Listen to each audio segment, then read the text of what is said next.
So, a very warm welcome to you all, and what a morning to have a webinar. Firstly, I think I need to say a huge congratulations to England for winning 2-1 last night. What a result. Getting through to the final on Saturday against Italy, and I really do hope there are not too many sore heads in there. So I'm Lorraine Wood, I'm the Director of Arena, and I'm delighted to welcome you to Arena's virtual event, Hospitality Solutions to the Staffing Crisis, which is being sponsored by Arena member Access Hospitality. As most of you know, many parts of the industry are really struggling to recruit staff at the moment. So we thought we would bring together some key industry HR hospitality leaders to discuss their experiences and views on this subject. So during the panel discussion, there is the opportunity for you to post questions in our Q&A box, which is at the bottom of your screen. So please do use this facility, and we'll then go through the questions after the webinar at the end of the panel discussion. So I'd now like to introduce you to our panel host and our panelists. Firstly, I'm delighted to welcome our panel host for today, Ann Elliott. Now, I'm sure many of you know Ann. She has over 30 years experience of living and breathing hospitality, and we're also very fortunate to have Ann on our panel discussion as well as sitting on our Arena committee. Most recently, Ann started a business called Luminary Talent, which connects hospitality businesses who want flexible resource with experienced freelance hospitality professionals who know the sector well, are highly regarded and can hit the ground running. And they have luminaries for every hospitality discipline, including operations, marketing, finance and people, which makes Ann the perfect host for today. So welcome, Ann. Thank you very much, Lorraine. It's been great to be part of Arena for so long, so thank you for having me. Thank you. So now I'd like to welcome our first panellist, Andrew Bush, who is Chief People Officer for Greene King Plc. Andrew joined Greene King in 2017 from Breaks Group, where he was Group Human Resources Director for 5 years. Prior to this, he was HR Director at Argos, and before that, he held a variety of senior HR roles in the Kingfisher Group. So welcome, Andrew. Thank you, Lorraine. Good morning, everybody. Good Thank you morning, for having me on. Good morning, Andrew. So next I'd like to welcome Caroline Marais, Group Director of Human Resources at Edwardian Hotels London. Caroline started her career in human resources by doing a placement year with Thistle Hotels. And she loved it so much that she decided she was definitely the career path for her. So she's worked for Hilton, the Langham and Grosvenor House before joining Edwardian in March 2011 and being appointed to her current role in August 2019. So welcome, Caroline. Thanks, Lorraine, and good morning, everyone. Very happy to be here this morning. Fantastic. I'd now like to welcome Chris Gamm, who I'm sure you all know. Chris joined industry charity Springboard as Chief Executive in August 2020, with overall responsibility for leading the charity and trading subsidiary. Springboard's mission is to future-proof the talent pipeline for hospitality and tourism, and they do this by promoting careers in hospitality, giving young and vulnerable people the skills to launch their career through their employability training courses and helping them securing work. I've actually been involved in several Springboard initiatives, and I can certainly say they do an absolutely fabulous job. Prior to joining Springboard, Chris spent more than 15 years in print and digital communications, and most recently, he spent just under 3 years as editor of The Caterers. So welcome, Chris. Thanks, Lorraine, and morning, everyone. Really looking forward to getting stuck into quite a big topic today.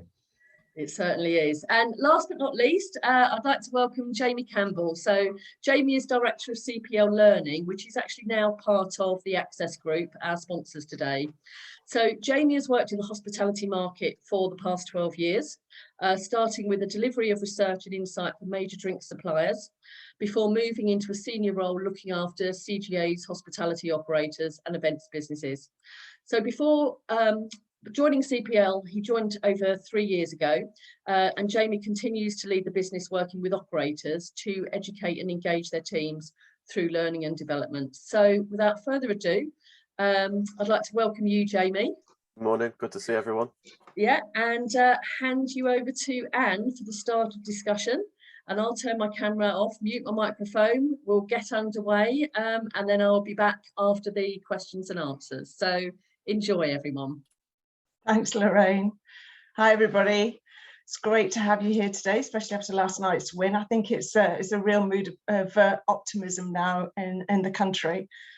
But obviously, one of the key issues that's been, I think, exercising the sector for the last few weeks really is the shortage of team members. And that became apparent to me when I interviewed quite a lot of HRDs earlier in the year who didn't anticipate there was going to be a problem, and there patently is now, and something seems to have happened. I'd really love to know what's happening in your business in terms of staff and team shortages. So, Andrew, I mean, Greene King's huge. You've 2,700 pubs, hotels and restaurants. You're the leading pub business in the UK, and it's diverse. What's been your experience in terms of shortage of teams, and has that differed by different divisions? Thanks, Lorraine.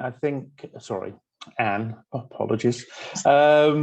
It is tough. I think it was tough before, and it is now, especially in some parts. If I sort of break it out, actually for us, our experience is mixed. Team members, actually, we seem to be weathering the storm fairly well. I think there are a number of reasons for that, and we'll probably unpack that as this kind of conversation goes on. We do seem to be more resilient at the moment. We only had 8% who didn't return from furlough. Now, furlough is still in place for many, so that has yet to unwind. And our turnover amongst that population is about half what it was 2 years ago. By the time we get to our management teams in pubs, it's starting to become a bit more of a mixed picture. We're seeing slightly elevated turnover levels. It is quite hard to kind of recruit and attract people, and that feels as sticky, if not slightly more sticky than it has been historically. If we go to other areas of the business, drivers, because we've obviously got a brewery and distribution network, drivers in our own network are pretty good, although that is a bit of a demographic challenge for us long term, because they tend to be long serving and aging population. In our 3PLs and third parties, it's tough at the moment. You know, the driver shortage is hitting. I suspect the operational impact on our businesses is probably subdued at the moment because volume's down because of restricted trading. And once restrictions lift, then I think, you know, that will start to impact this industry possibly more than it has done to date. And then I guess within our support centre and head office teams, again, we're seeing certain pockets being very challenging to recruit for, particularly IT, change, transformation, program manager roles, and so on. It feels as if, because those are not industry specific sets of skills, it feels, I suspect, as we're coming out of lockdown, lots of businesses are starting to invest, transformation, change programs, getting going on whatever their strategic programs are. So any resources you're seeing in that kind of space, our experience is, you know, prices and the market rate is rising quite quickly, and it is very difficult to find talent. So that's the picture. It varies within our different formats and brands. I'm not sure we can draw any specific lessons. I think geographies and certain geographies play probably a greater part in how easy or otherwise it is to attract and recruit people. I was going to ask you about geographies. Is there any difference by geographical area? Urban centres are seeing it challenging, although I think London at the moment, we are yet to see the full impact of London, because London is 30 to 40% down in most businesses at the moment, and so therefore the demand on team and team availability is less. So I suspect we have yet to feel the impact in London, but other sort of major conurbations, and then actually as you see trade move out into the suburbs, you're starting to see sort of pressure in the suburbs, because that's where, you know, trade is to be had at the moment. Thank you, Andrew. Caroline, we say Edwardian Hotels, I mean, you're one of the UK's largest and most dynamic hotel chains. What have you been experiencing in terms of staff shortages and across the levels, if you like, within the business? Yeah, thanks, Anne. I'd agree with Andrew. I mean, it's always been a challenge. Recruitment for our industry has always been quite difficult. We've experienced quite a number of people not returning from furlough, unfortunately, for various reasons of going home and not returning. But it's certainly challenging times. It's not impossible. So I think we've all seen the news. I think there's been articles, you know, where have all the waiters gone and all sorts of things.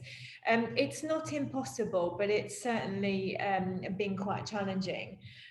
So what we found is there's a need to take much more of a direct approach. So I think at the moment, long gone are the days where we sit back and wait for people to apply, I suppose, to us. We're very much taking a headhunting approach. We're kind of putting all of our resources really into recruitment at the moment. You know, we've sort of set up a recruitment hub. It feels like we've drained the caterer website of candidates, you know, viewing CVs, calling people. For us, I suppose the areas that are most difficult are food and beverage, culinary, housekeeping. So again, areas that have always been a challenge, but just more so now. And we see that even kind of with temporary agencies. You know, we've approached some temporary agencies and even they're struggling to find people to send to us. So, you know, normally there would be an abundance of people and it would never have been an issue. But now it seems, you know, that everybody seems to, you know, be facing the same, you know, the same challenges. I think with people, a lot of it's coming down, you know, to money, and it's understandable. A lot of people, you know, were made redundant. They've been without a regular salary. You know, they've lived on furlough pay. So naturally, you know, people have to take care of their, you know, their families. So it is almost, if you pay the higher salary, then you kind of win. And it's as simple as that, really. It shouldn't be about that, but unfortunately, because of the year we've, you know, experienced, people need to build, you know, their sort of personal, you know, funds up again, and you know, they need to kind of get back to those kind of lives that they had before. So it is quite money focused. We are holding recruitment events every week. Ordinarily, we would see maybe 150, 200 people coming through the door. You know, we see between 50 and 70 people now. We have around 40 people joining us each week. But unfortunately, because of the competitive market out there, you know, some weeks we have 20 leavers, for example. So Right. that our head count, you know, actually only moves by 20. Yeah. So it's certainly something, we foresee this in our business being the case for the rest of this year, for sure. It is. Thanks, Caroline. But yeah, that's really our position at the moment. Thank you. So, Chris, this is Springboard. You're almost at the centre of the hospitality universe. What have you been seeing in terms of team and staff shortages around the businesses you're connected with? It's certainly the biggest challenge that all the people that we speak to are facing at the moment, and from two sides. There's the, as we've heard, there's just the lack of staff applying for roles, so much competition. Hearing of people saying where they'd normally get 200 applications for a role, they're getting 4, and then there's a huge competition on for those 4 people. But also the other thing we haven't mentioned is at the moment, and hopefully it is a really short-term problem, but just the impact of test and trace wiping out entire teams at the moment, and hearing of hotels shutting and restaurants shutting for 10 days because the whole team's been wiped out because they're isolating. But just to echo some of the points Caroline's heard, hearing lots of employees being really entrepreneurial at the moment, thinking differently about how to attract staff, knowing they can't just keep doing the same thing that everyone else is doing at exactly the same time. people have to move really fast. As someone who's on the market today is gone tomorrow. So hearing about, as Caroline said, recruitment days, lots of candidates being interviewed on the day, offered jobs on the day. Hearing of hotels bringing back live-in positions to attract staff from a wider reach, because they have the occupancy, they can accommodate that. We're reading about things like D&D's summer school, training school, just different ways of getting staff in. And I'm certainly, as someone else has said already, I think Caroline said, hearing about bit of a price war going on, especially in London, people moving for an extra 50p an hour, and that's can unsettle the equilibrium a bit. One, I'm not hearing of any particular sector that's having a good time or significantly worse. I am hearing of some businesses that are playing the slightly longer game, and rather than focus on the short term, desperately addressing that short term needs, they're thinking about things like phasing reopening, creating shift patterns and opening hours that aren't going to burn out the staff that they have got. And thinking about the longer term plan about how they're attracting the right staff into their business. Great. Yeah. We'll come on and cover some of the things that people are doing, actually. So yeah. Hold your firepower on that, Chris, because I'll come back to you. Yeah, of course. Jamie, what are you seeing in the clients that you're dealing with in terms of shortages? Are they talking to you about them and feeling worried by them? Yeah, I think definitely. I think we're, all of the things that Andrew and Caroline and Chris has said, are absolutely what we're experiencing from, to a significant extent to some lesser extents, depending on the business and their makeup, location, etc. I think the overwhelming side that we've seen from the research we've done on the hospitality professionals that we surveyed kind of throughout the last kind of 18 months is that there is a positivity of people still working in the sector. It's just mitigated, and with all of the we've got that smaller pool that's clearly there as well to deal with. So there is still great talent there. There's just, it's being spread more thinly. We're seeing definitely stretched teams. And I think, even speaking to one of my team yesterday, their main contact is a training manager is now working in a kitchen because they need someone in a kitchen in a key site. They're not going to affect that has on training in the business. I think on the competitive level, we've kind of heard anecdotally, local new sites opening, obviously needing to kind of come into an area and take new team members, and advertising for chefs in toilets of other businesses that aren't their own, and being a little bit naughty in their approach. But that's part of the reality of where we're up to, and I think the key thing that I think is good, I'm sure we'll come on to, is just the kind of the change in approach that Caroline said, and being more kind of front foot and headhunting in approach, and being more entrepreneurial too, which I think there's some really interesting things that as an industry I think are probably an important part of professionalizing to some extent as well. So I think there's some positives to take from a change of approach, albeit clearly it's very difficult. Yep. So the reasons for these, Caroline, you've covered some of the reasons. What are people saying to you about why you're not getting the applicants per job, for instance? What do you think are the reasons behind that? I think there's a number of factors. Obviously, furlough has resulted in a lot of people returning, home. Obviously, the demographic of our industry, there's a lot of young people that work for us, people from Europe. And unfortunately, furlough was amazing and it was a lifeline for our people, but it wasn't enough to keep them here in London. London's an expensive place to live. We all know that. A lot of our people rely on service charge, commissions, all of those additional payments that come from working. And obviously they weren't there for people. So people have chosen to go home, to their families, and, where they can perhaps, live rent-free. When we're doing open days, people are concerned, and the question comes up really with most people that I meet: what happens if there's another lockdown? So as we know, furlough is based on a reference date. So obviously anyone moving a job now, it can't be furloughed because of that reference date. What we're trying to say to people is, we would like to think that post kind of the end of September, if there's another lockdown, the government would put back in the furlough scheme or extend it. But there's just no guarantees of that. And I think it's making some people stay in their current role, you know, to see if you know, if there is another lockdown, whilst obviously, you know, we hope that there wouldn't be.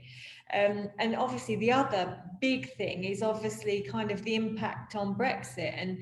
And you know, Brexit and the pandemic were just a really bad combination.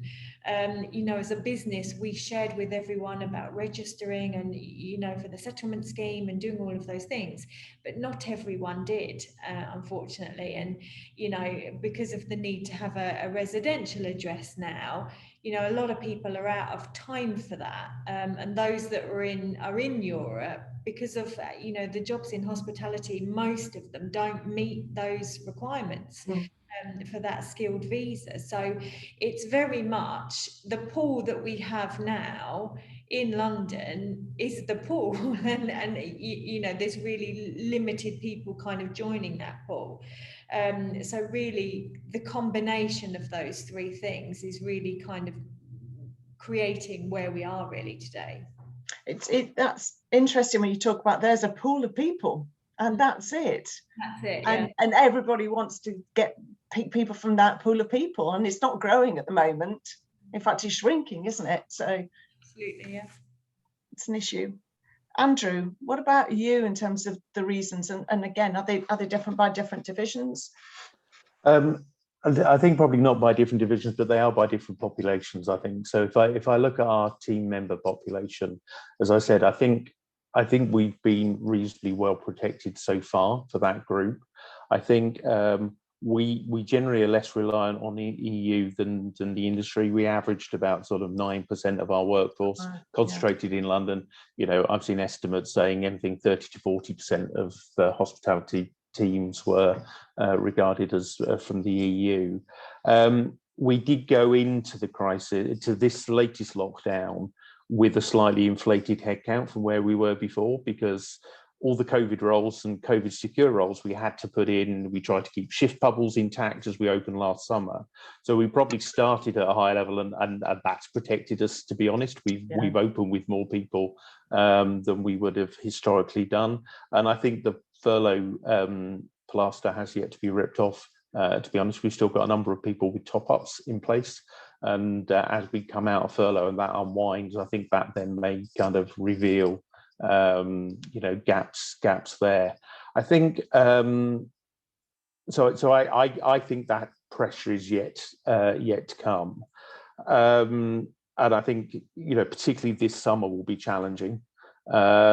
Chris mentioned self-isolation challenge. There's been a lot in the press over the last 24 hours on that. You know, we are increasingly having to shut pubs. So I think as we do that and we take restrictions away, which is great from a commercial point of view, but we know some of our teams are feeling nervous. You know, over 50% of our workforce is less than 24. So, you know, they are not fully jabbed yet. So I think we might see more pressure, short-term pressure, as well as some of the long-term impacts that kind of Caroline was talking about. I think if we look at our pub management teams, it's a different set of reasons. I think some people are following the money, you know, and that is a short-term thing, because ultimately everyone just moves, you know, everybody just follows ultimately. But I also think we are seeing some people leave the industry, some GMs, particularly GMs, choosing to go and do something different. And I think that's a combination of it's been tough for them. You know, the hours and lifestyle challenges have often been magnified. They've had long periods of not working, which is really unusual for that group of people. And you know, as they come back, it's not that easy. Some of them want a kind of change, and I think some of them have felt that hospitality has turned into a bit of a compliance arena. You know, they did not join to run a pub to tell people to sit down, tell people to kind of go one way around the system and so on. And I think, you know, it has not been as fun in the last 12 months running lots of hospitality venues because of the environment we've been in. And I think some people have called that a day and called it a day on that career. And on that line then, have you seen people, think, Andrew, say, you know, I don't want to go back to that lifestyle. Yeah, we have. I haven't got enough data at the moment to sort of say, you know, people are leaving, you know, half our people are leaving for lifestyle reasons, but anecdotally it's coming back through around lifestyle kind of challenge.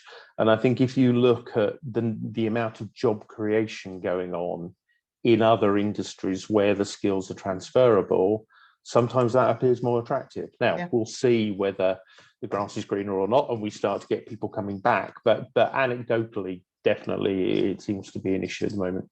Yeah, there's also this bit I've heard about people taking other jobs when they've been furloughed, and actually when it comes to it now, I've got to decide, actually I'm going to go for the other job rather than coming back into hospitality. Have you found that at all? We have. I think again, I don't think we've seen the full impact of that yet, because I think the way the furlough scheme is calibrated, and as Caroline said, it's been essential and for businesses and the people working in them. You know, we know people have multiple employments in normal times. What we've got no sight of is how the balance of those maybe has changed, and how when furlough ends with Greene King as an employer, whether that will then be the trigger to you know, go fully to another employer. So it's definitely a factor. It's very difficult to quantify the impact of that, and I think we're likely to see more. Chris, what are your thoughts on this? I mean, you're standing back, you're slightly objective, but looking at it from a distance, I suppose, what are you seeing the reasons for some of the shortages?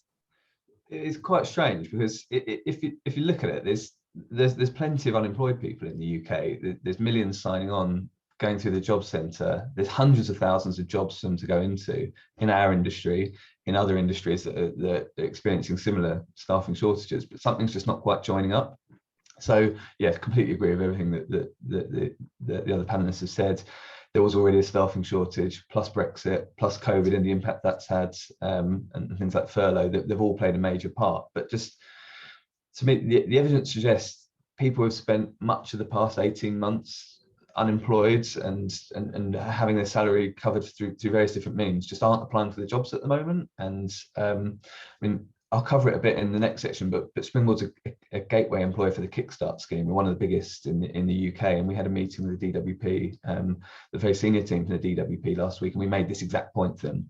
And I think they acknowledge it as well, and they recognise it. But just how do you encourage and incentivise the millions of unemployed people to fill the vacancies across the many different industries that are experiencing staffing shortages at the moment?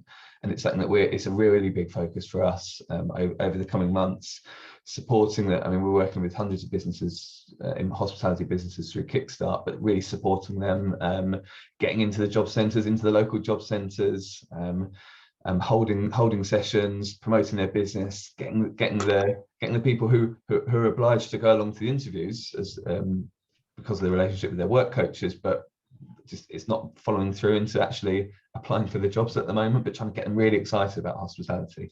And again, I think it's something we're covering shortly. But just to return to the furlough point as well, again, totally agree. I think we've really seen the full impact there yet. And I mean, I spoke to a chef last week who he's in contract catering. He spent the last 15 months on furlough. His site is not going to be opening for several more months, and he's working a second job as a labourer on a building site. But the frustrating thing is, he's a chef who wants to be cooking, and we've not got enough chefs at the moment, and people are desperately looking for them. But look, I think we'll know much more in the next few months about the true impact of furlough as well on the roles. And Jamie, finally, your thoughts. What are you hearing from your clients about the reasons for staff shortages? I think all the things that everyone's touched on are a bit of a perfect storm, really, and all the things that we're aware of. I think the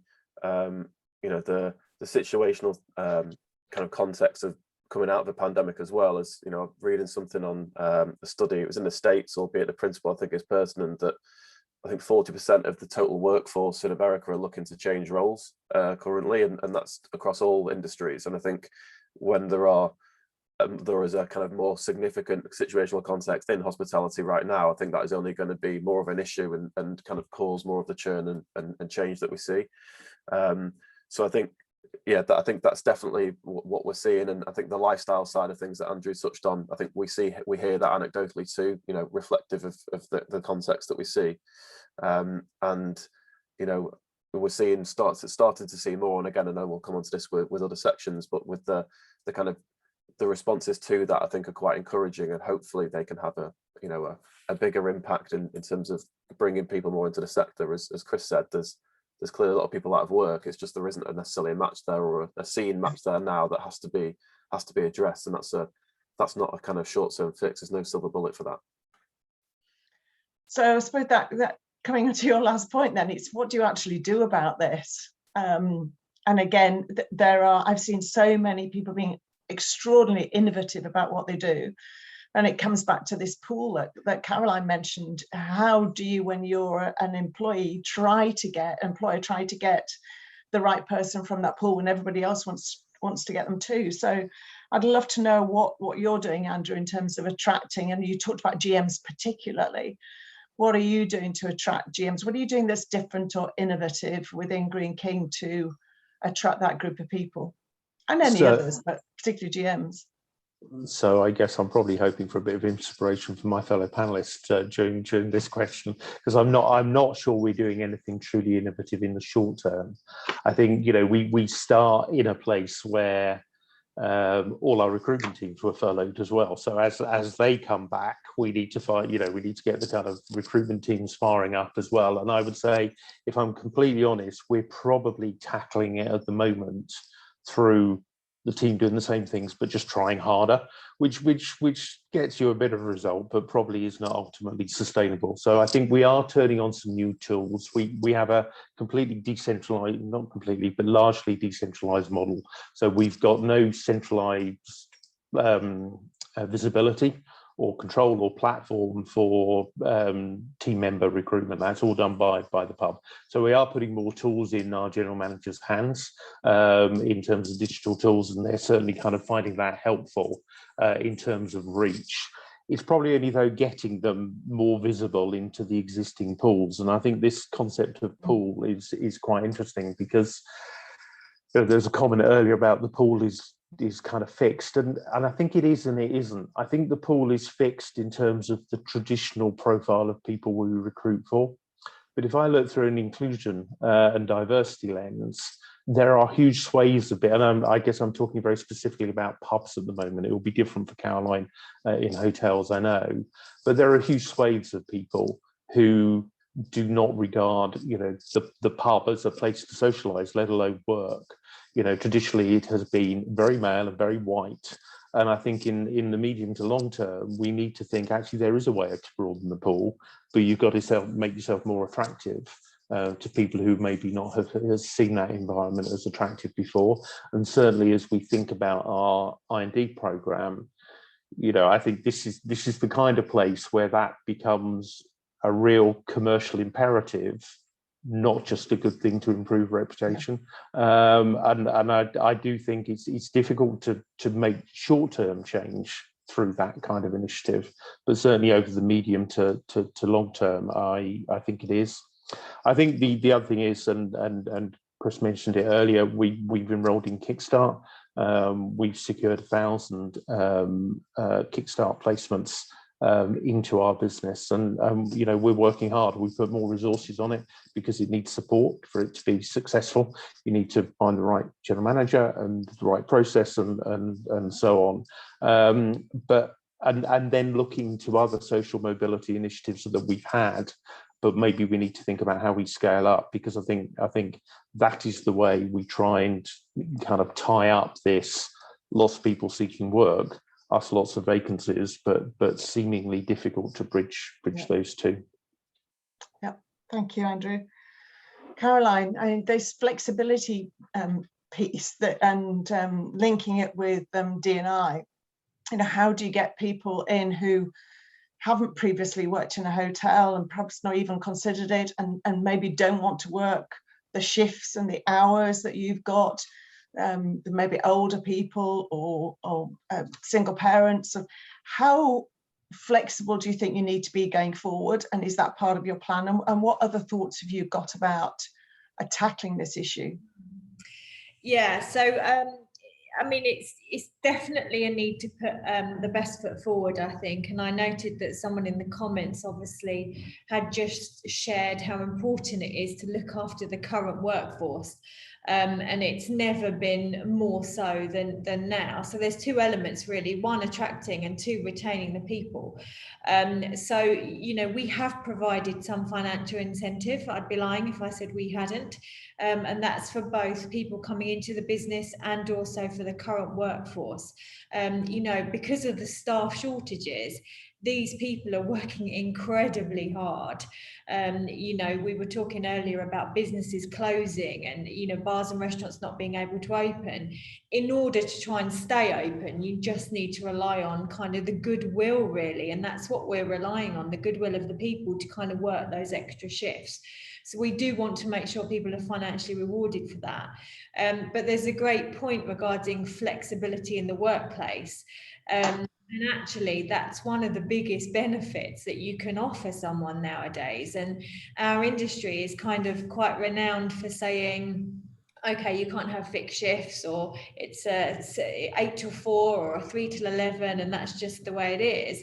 You know, there's just a need for us now to look at all sorts of shifts. So if someone can only work, you know, Friday and Saturday, that has to be fine, because and we as the business managers need to just you know, put that puzzle piece together. And we just can't be saying anymore, you know, these are our shifts and, you know, like it or lump it. We have to have that more flexible approach, you know, allowing people to work a day at home if there's no need to come into the office. You know, why are we pulling people to a central location when the majority of people have worked for a year, you know, from home? We can work from home. We've got those facilities to be able to work from home, you know, if you're in an office-based role. So just being more kind of adaptable to people's personal circumstances is an absolute must going forward.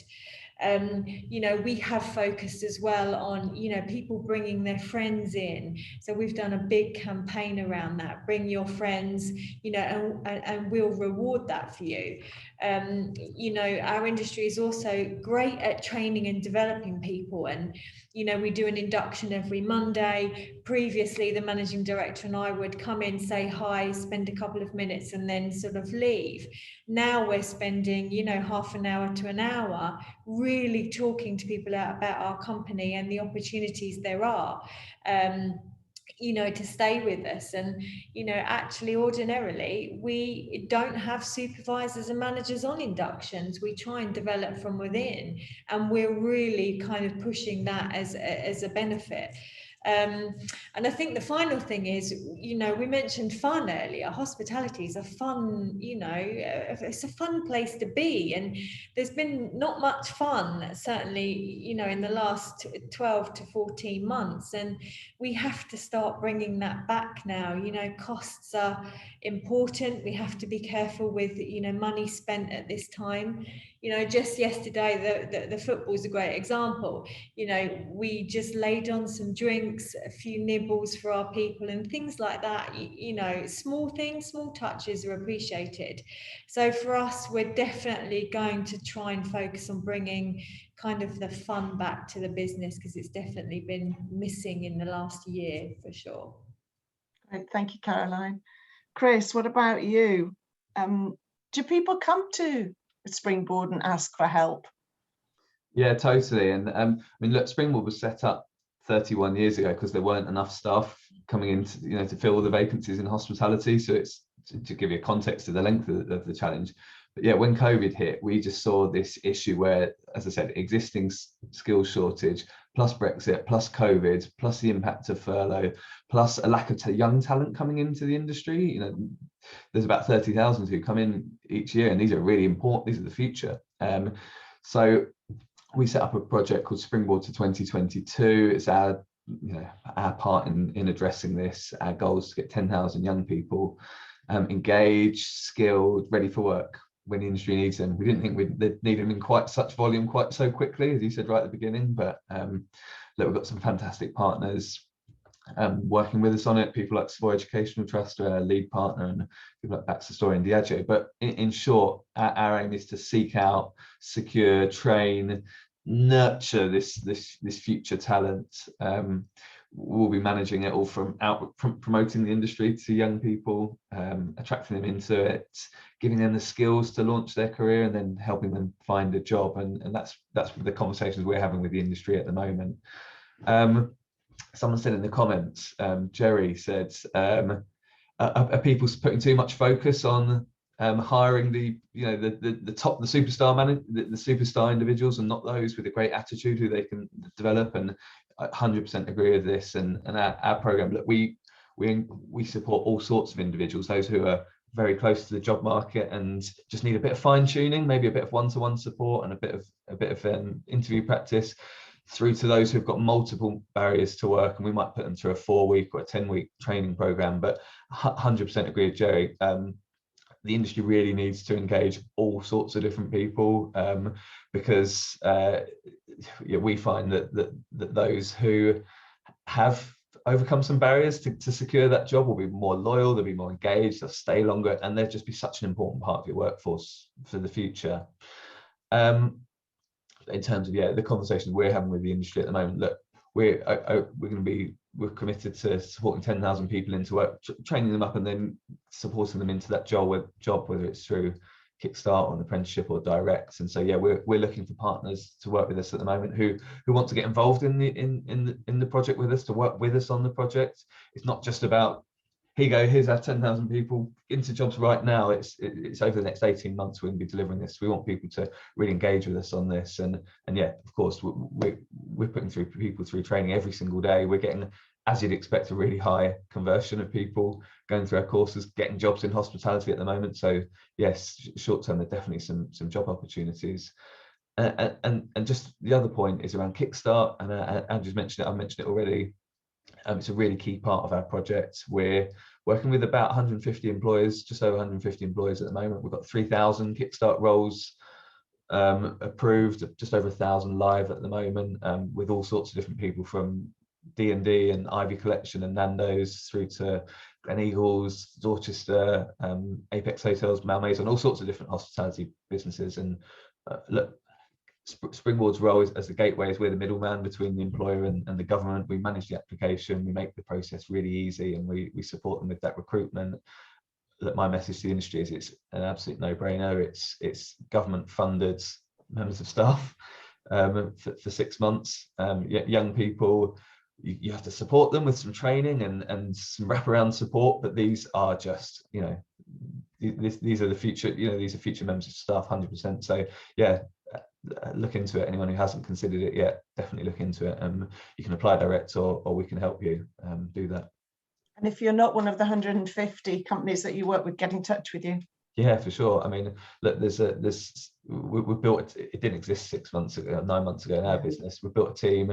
We've got a couple of people working on it. Bhavna, Kelly, they sort of live and breathe Kickstart, and I'd say they know more about the Kickstart scheme than most others that you come across day to day, and that they'll be able to answer your questions and support you on that if you've got any questions. Great, thank you, Chris. Jamie, what are you seeing in terms of solutions that maybe your clients have got to this situation? I think a lot of the solutions were already there. I think it's just how they are being kind of executed or delivered, or whether they're being used or not. So, in our side, we've seen, the points around flexibility Caroline mentioned, I think are absolutely crucial. I think that definitely comes as part of, giving people clarity of shifts and making sure they know well ahead of time. All of us knew that we were doing for work this week, last week, and the week before, probably to some extent. We don't find out last night what's going on today. But I think that kind of theme of flexibility also relays into how people learn and develop too. And I think what we've seen over lockdown is that, again, from the research we've done and what we've seen, that people there's more of a demand for people to kind of pull on their own learning and development rather than being pushed to them. So, we focused on creating more content that's specific for a team member rather than that's something that's for an L&D manager to give to a team member. So sharing, stories of success and stories of context to show how you can get through different situations and show resilience and support well-being, but hearing from young people or the diverse people in hospitality, rather than it just being from a middle-class white male like me, for example. And I think then we've also seen more of a push towards L&D and it evolving more so in the past year as well. And I think I think that's definitely, again, something across all industries, that L&D is a real benefit for people who are looking for opportunities to develop themselves in a business. It's often the first question that is asked. And I think we've seen a really positive kind of evolution of that. It's not all coming through in terms of things that have necessarily been executed against, but focus on career pathways and people's development are all things we'll probably come on to other questions, but are crucial that people can see a pathway for progression within a business, and that gives them hope and expectation, and there's that opportunity there. So I think there's been quite a lot of positives in that. I think the challenge has been, I suppose, as well, from again, been touched on, it's meant to be a fun industry to be in. When any of us would talk to someone about the opportunities in hospitality, be it as a supplier or as an operator, it's meant to be fun. And the past year for a lot of people has not been fun, as people will have felt across the board. So I think there's that kind of push and pull of learning is also supporting the fact that people can pull on what they're interested in, and therefore is more fun. And hopefully we'll start to see less of a focus on the compliance matters. Obviously they're important, but hopefully they're related more to food safety rather than COVID safety. Yeah, that's kind of what we're seeing. It's generally quite positive and exciting in terms of the kind of evolution of what we're seeing as L&D generally. But it's that kind of flexibility is key, and making sure that traditionally a lot of businesses haven't allowed that flexibility because it costs to train people. And I think that also sometimes limits people in terms of what they're given and offered. Therefore, you can only do fire awareness because that's all we're willing to pay you to do. But the reality is that's not going to engage. That's not going to give someone the career satisfaction and the opportunity to kind of stay in that business longer term. So I think changing the mentality around training and making it more open, more engaging, more front foot, and are all really, really important. Great. Culture, Caroline. What I saw when I talked to HRDs was this need to differentiate themselves. Again, going back to the pool or increasing the size of the pool, the role of culture becoming much, much more dominant, and that a lot of them have done work in the last 18 months on their employer value proposition, so that when they came back to market, they had much more of a differentiated position, and that their EVP was really fit for purpose, again, to cope with some of the flexibility questions you've been talking about. What role does culture play, and has that changed at all in the last 18 months in you employing people, the company employing people? How important is culture to you? It's an interesting question, because the last year has probably been the most difficult to kind of show the true depth of a company's culture, but at the same time has been the most important year to really kind of show who you are as a business and how you treat your people and your employees. When a business is in survival mode, and that's probably the only way to describe it, what came out for our people was just wanting you to honour your commitments to them and doing kind of what you say you're going to do when you say you're going to do it. And that was the most important thing in the last year. So clear communication, and just committing to those things that we said that we were going to do. So that kind of formed how we kind of led our people business, I suppose, in the last year. We also actually changed our values, and at the time it seemed like an odd thing to do, because obviously, the values of a company are kind of what the business was built on. So to change those seemed strange. We did change them because we wanted our employees to be able to immediately relate to them. So when we're employing people and we're doing company induction and sharing our values, it shouldn't be necessary to sort of go through a training session on what those values are. And we were finding, whilst the message, the underlying message was there, people found it hard to relate. So we changed those values to simplify it, because, you know, the last year has taught us actually that we can live simple lives. So we very much wanted to kind of simplify what our values were and what we were expecting from people. We're an interesting organisation, not a stuffy company at all. And our message to our people actually that we recruit is bring yourself to work. So, you know, you'll come into our restaurants and bars, and we're not asking people to hide their piercings and their tattoos. If that's who you are, then please feel free to bring it to work with you. You know, in kind of the way we ask our people to dress, you know, there's no corporate uniforms. And it works for us. And we very much go out with that message. And, you know, the changing world, I think, you know, people come for an interview and say, oh, I've got a tattoo on my arm, you know, will I need to cover that? And I think they feel like it's actually quite liberating when we say, you know, no need, you know, personality. And someone wrote that in the comments. We're just asking for you to be you, and if you've got a quirky piece of your personality, then that's fantastic, and that's, you know, what our organisation is all about, and really what our industry is about. So yeah, I think the last year's definitely made us change our approach to things, and definitely in the coming months we'll be looking kind of to develop that kind of quirky culture that I just mentioned, and that's kind of, we believe, what keeps our company alive. Brilliant. I love that bit about people having led simpler lives, and actually that being reflected in your values. That's great. Andrew, I think as Greene King seems to me to have evolved its culture and become significantly more female orientated in the last sort of 2 or 3 years. What's been the impact of the last 18 months in terms of your culture? Have you had to change it to attract more people? And what's been your EVP? So I think similarly to Caroline, we're undergoing a big strategic and cultural transformation, and we had just launched our new purpose, goal and values just before pandemic. So they're changed not as a result of or caused by the pandemic, but as part of this program.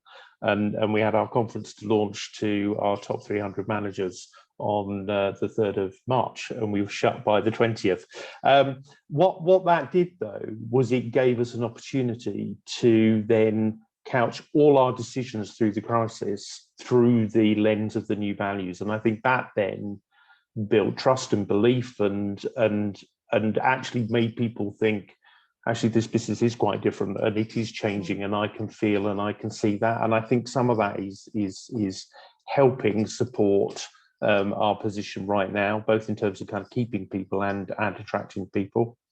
I think the interesting thing is when you manage through a crisis, you go you literally go top down in terms of the way you manage the business, not least because you've got vast numbers of people furloughed. So actually, you know, you have got control of the messaging and the narrative and the decisions and so on. And actually, there are still challenges getting that out to 40,000 people, but you're in control of the messaging. I think as we move back into business as usual, what we want the culture to feel is fun, engaging, supportive, challenging, full of opportunity, which I think we all feel this industry and this sector can give, both personal and business. But you're completely reliant on really that culture being experienced at 10 o'clock on a Friday morning, or 7 o'clock on a Saturday evening, or Wednesday lunchtime in the pub with the general manager. And that really then requires the general manager to have the capability and the capacity to lead in the way you want the culture to show up, because, you know, people like me fade into the background when the crisis is over. We're not on weekly video calls anymore because you've got to let your teams lead. And I think the challenge And I think the challenge is also references some of the kind of comments that have been put in the chat, this sense of investing in our leaders at a local level in order to give them the time, the capability and the tools to hire great people, train them better, lead them better, make them feel more included in what's going on. That ultimately, I think, is, you know, the sustainable way to tackle this issue, but it's hard, and I think, you know, generally the industry will need to invest more in its people to see that be realised. Yeah, it's interesting, that question about leadership, and I'll come on to that, I think, later on. Jamie, what are you seeing out there in terms of culture? I think there's definitely good, bad, and indifferent, and I think that, you know, part of the challenge and the you know, in terms of the perception of the sector is probably driven by some of that bad, and it's more infrequent. But I think there's plenty of high profile examples being shared through new social media accounts that some might be aware of that are kind of relatively concerning to see. And I think that doesn't help us when there's so much positivity. I think it detracts from a lot of the good work that's done, a lot of the brilliant work that's done across the sector. But, you know, not to kind of dwell on that to a huge extent, we see a lot of amazing and great work too. And I think the kind of what we've seen over the past year is what's kind of harbored the most positive returns, and where we've seen the kind of the most effective kind of re-onboarding of people is where there's been kind of three things. One has been a kind of clear and open communication throughout, which, as Andrew said, maybe it doesn't need a Teams call or a video call every week now, but I think now the kind of, for want of a better term, the cat is out of the bag in terms of an openness of how a business is performing, and, you know, so it's to Caroline's points, the how a business will respond if there is another lockdown. People are asking those questions. We get asked constantly about what we're doing around our office space, and it's the same principle within, you know, returning to work or a furlough situation as well. So I think that kind of open communication needs to continue, and that's a kind of fundamental.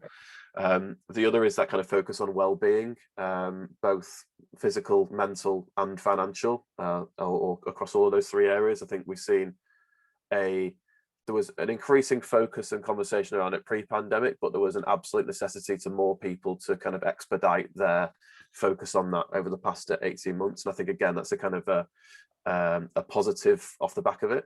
I think the one thing we have to remember is that well-being across all of those areas is an ongoing and relative requirement. It isn't a tick box that happens once, and therefore I've delivered my resilience training and now it's done and that person is now resilient. Situational context changes how resilience is needed and occurs, and people need to be told that what it is, and supported through that as well. I think that's another key element. And the other is that kind of point around progression. You know, people can't kind of engage as much in a business if they don't see a future for themselves in that business, and the clarity of what those opportunities are really, really important. And I think even what was great to see, that even in the kind of the depths of the darkest elements of lockdowns, some businesses were coming to us looking proactively at getting those things ready for reopening, to make sure that people saw that there was a way out and that there was opportunity and there was potential. And that's where we see, you know, great examples of kind of that culture being, you know, being natural and authentic throughout a business. So that there are, you know, absolutely brilliant examples, but those are kind of what we've seen from the research that we've done and what we feel as we've seen as best practice. Those are the kind of the three fundamentals that, you know, there's far more to it, of course, and but those are the really key elements. Thanks, Jamie. So final bit before we go to Q&A is a question about how we make hospitality a career of choice. I'd really like it in a line as quickly as possible so I can get onto the questions, but I'm sure we'll cover it in the questions anyway. But how do we make hospitality a career of choice? Where it may have been before the pandemic, it's certainly less so now. So really, I want to start with you, Chris, because I think it's the heart of what you do. How do we make hospitality a career of choice? Look, I think this is the biggest opportunity is to showcase, and probably the thing that we've not been as good as we could have been at, but showcase the amazing opportunities within hospitality. So yeah, take some of the blockers and flip them on their head. So like the work-life balance argument, and, you know, the unsociable hours. Some people don't want to work 9 to 5 in an office. There's so many opportunities in hospitality. I think we said to be flexible, to work different shift patterns, to that might be attractive to working parents, for example. I'd say focus on the skills and the opportunities rather than the job themselves. So like do you want a job where you can be creative, where you can make your own decisions, where you can quickly climb the ladder? Loads of opportunities for this in hospitality. It might be in behind the bar or in housekeeping, but if you say, do you want to be a housekeeper, it's going to be less attractive, essentially. The one thing hospitality can definitely offer is progression as well, and this has to be like a really key point.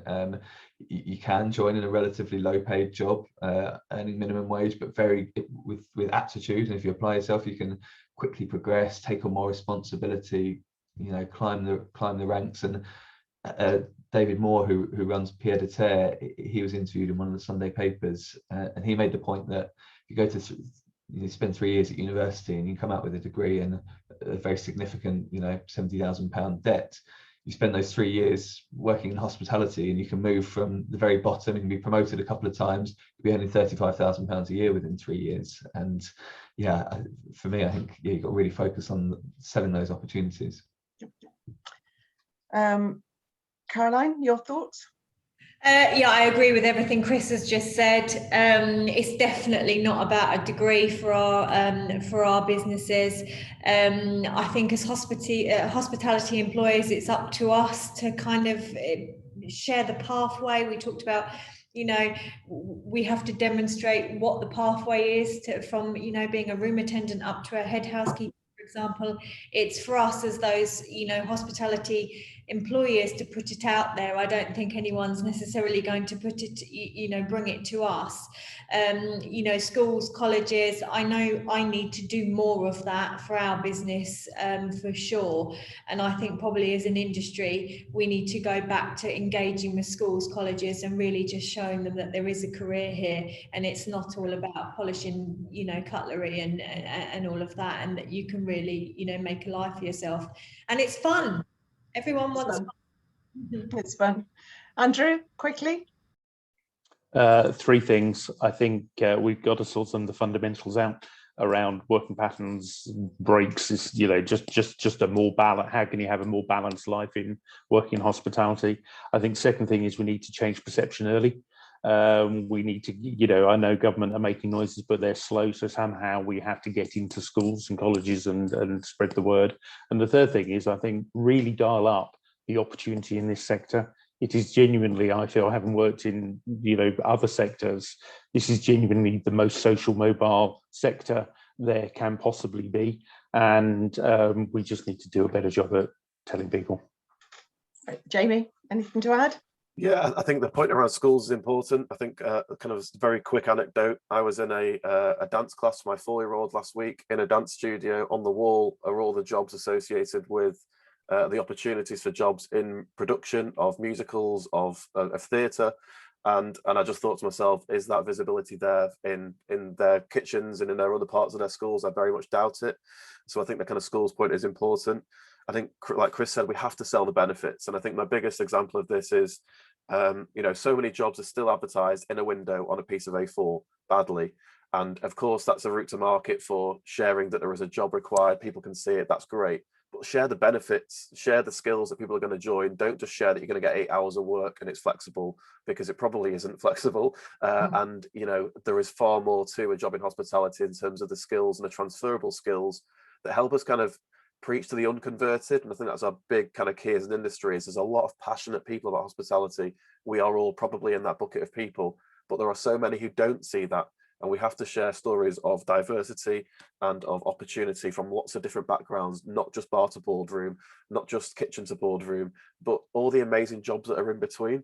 You don't have to be on a board to have a great career. It's great if you can get that far, but there's lots of other opportunities in between. So I think we have to be kind of more realistic and like Chris said, sell the benefits. Brilliant. That's great. Thank you very much. I'm now going to go on to the Q&As. So I'll start with Piers. He says, it's great to see so many individual campaigns aiming to make hospitality more attractive, but do you think we are all working in silos and need a concerted effort to work more collaboratively? And I think you've covered off some of those in your points, but I suppose this last line about working more collaboratively, how can we do that, or do we need to do that? So Chris, your thoughts on that? It's a good point, and it's really hard because naturally you'll get pockets of people with a specific interest. And I sit on all sorts of different groups, whether it's around people who focus on apprenticeships in hospitality or those focused on education in hospitality, and they've all got a willingness to make something happen and address this challenge. So it's how do you sort of align them and keep them all pulling in the same direction.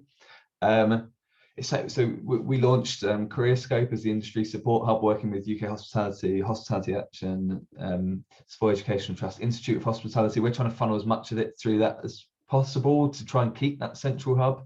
So, for example, there's a big summer recruitment campaign popped up in Scotland this week about promoting the industry to young people. It's got some government funding behind it, but it is doing its thing over here. And then I know there's another big English campaign at the moment, or a nationwide campaign that's gaining traction.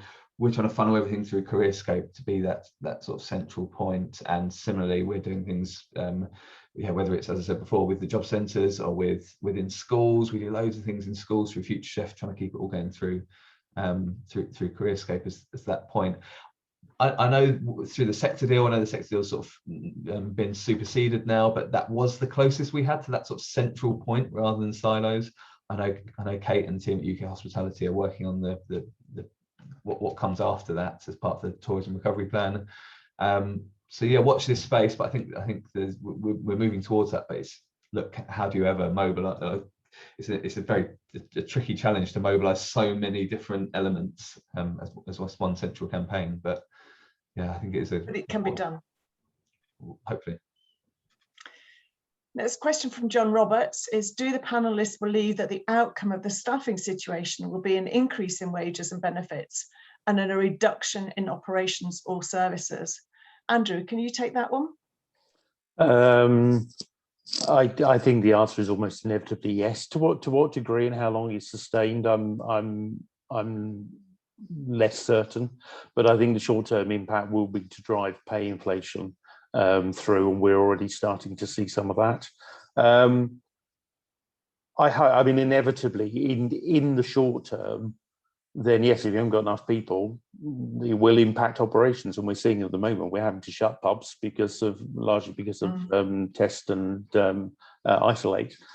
So that will play through. I think in the long term, though, what it will drive is innovation in this industry and in this business. How can you use technology? How can you get more efficient? How can you think more creatively about these things? And I think we've touched on the creativity of this industry before through this discussion, and I think that will come. But in the short term, yeah, we are expecting and seeing those kind of impacts come through.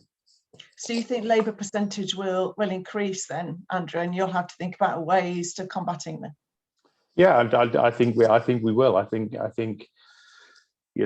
either through shortages or through the government quite right of their agenda in terms of generally raising pay at the bottom end, and we are largely a low wage sector in that sense, and so the pressure will come, and I think that will drive the need, if you want to keep investing, the need to try and find a mitigation. I think the trick will be, don't find it in more traditional ways of just cutting to the bone, because that then becomes a self-fulfilling prophecy. Is how can you do it in an intelligent way that actually supports teams and drives opportunity?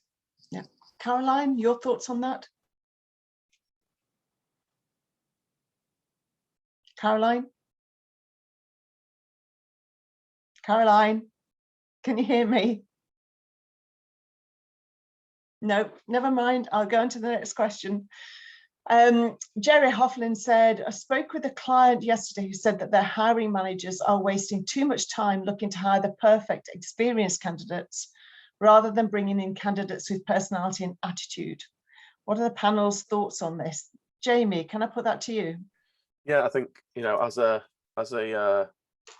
passionate reader of Setting the Table and the 51 and the 49, I think for me, it makes a lot of sense to, irrespective of whether this is whatever talent this is and whatever technical expertise it is, to focus on attitude and personality wherever possible. I think the challenge in any situation is, and even recruitment that we're doing right now, is the teams who are doing that, they want the easy way out, and they want to see the opportunity of someone who can do what they need to do straight away. And I think it's educating people away from that and making sure that you know, the inductions and the introductory training and the you know, the onboarding of people is as effective and as engaging as it possibly can be to kind of mitigate the need for people to be looking for the most experienced candidate.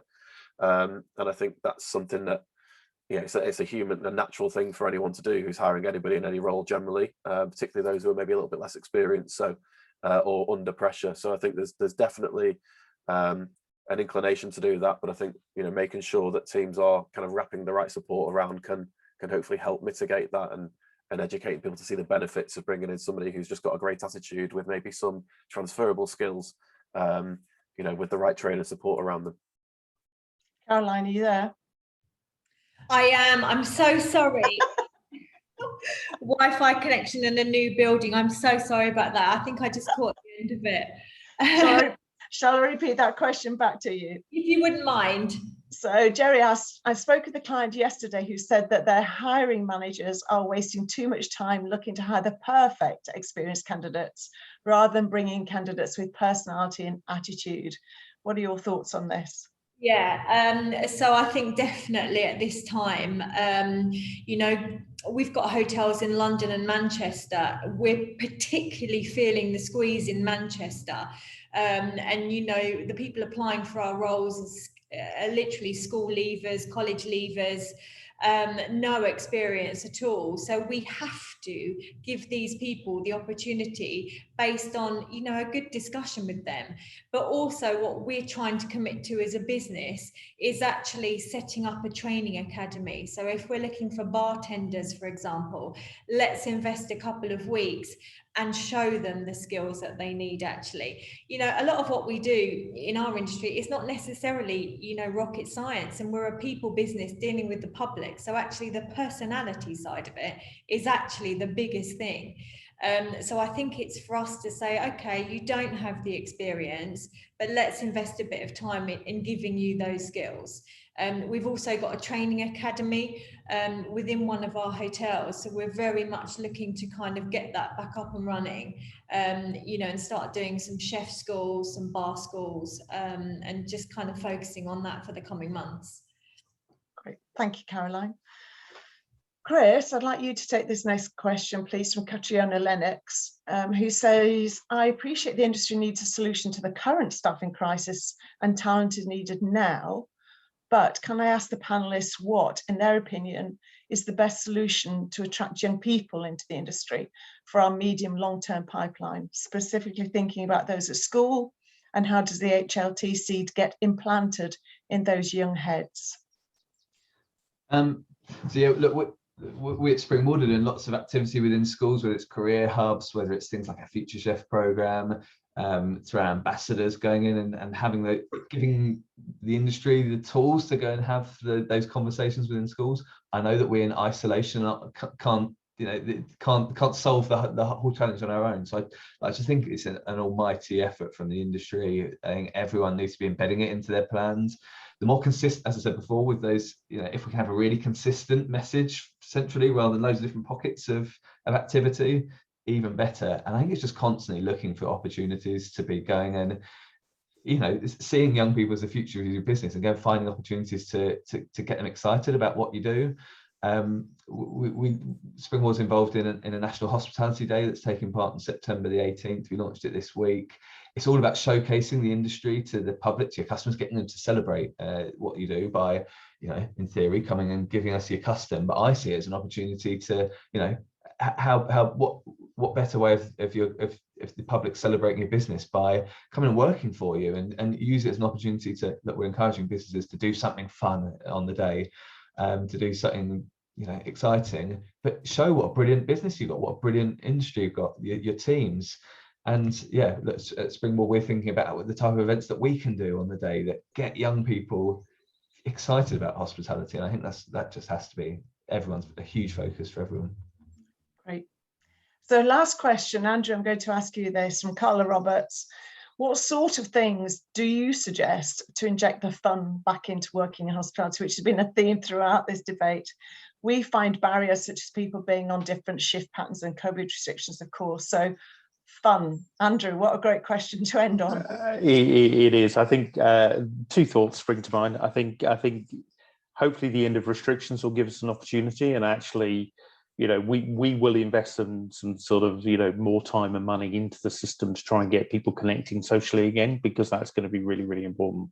And then the second one is almost to follow on from the last question, which is, I just think we need to find some role models, and we need to find some role models that appeal to the audience we're trying to talk to, particularly young people, because I think by and large, most of the decisions made in the industry are by middle-aged people, and we need to. I talk about myself, and we actually just need to find the right role models who are going to get out and talk about what a fun place it is to work. And I think there's lots of work. We just need to uncover a few gems and get them out there for us. Great, that's wonderful. So thank you very, very much, panel. Lots of food for thought there, some great answers and some great questions as well. So thank you to those listening for giving us food for thought.